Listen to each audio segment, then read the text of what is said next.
Direktorat Tindak Pidana Siber Bareskrim Polri mengungkap kasus pendaftaran 191.000 IMEI International Mobile Equipment Identity ilegal di Kementerian Perindustrian yang membuat negara rugi sekitar 353 miliar. Bareskrim juga telah menetapkan 6 orang sebagai tersangka, 2 diantaranya ASN Direktorat Jenderal Bea Cukai dan Kementerian Perindustrian. Direktorat Tindak Pidana Siber Bareskrim Polri, Jumat 28 Juli, mengungkap kasus pendaftaran IMEI secara ilegal di Kementerian Perindustrian. Sebagai bukti, polisi menyita sekitar 191.000 handphone dengan IMEI yang terdaftar secara ilegal.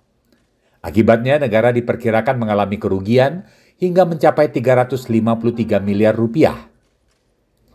Pelaku sebagai tersangka ditetapkan sebanyak 6 orang, terdiri dari 4 orang swasta dan 1 ASN dari Bea Cukai serta 1 ASN lain dari Kementerian Perindustrian.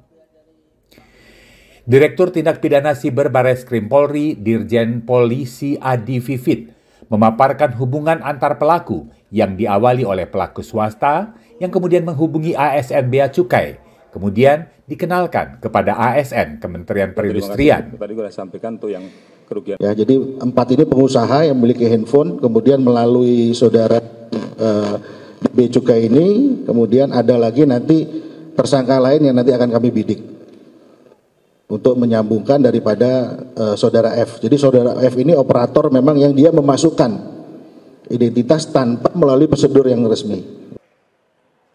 Proses pendaftaran IMEI ilegal ini dilakukan tanpa verifikasi dan pembayaran.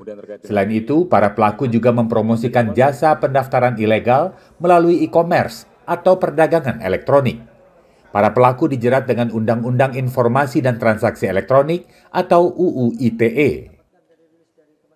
Para pelaku ini dipersangkakan adalah pasal 46 ayat 1, junto pasal 30 ayat 1, kemudian pasal 48 ayat 1, junto pasal 32 ayat 1, pasal 51 ayat 1, junto pasal 35, Undang-Undang nomor 19 tahun 2016 tentang perubahan Undang-Undang nomor 11 tahun 2008 tentang informasi dan transaksi elektronik, dengan ancaman pidana penjara 12 tahun.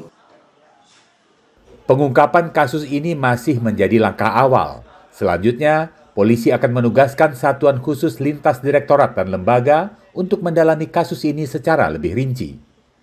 Dari Jakarta, Gilang Gatut, Afra Augesti, Kantor Berita Antara, mewartakan.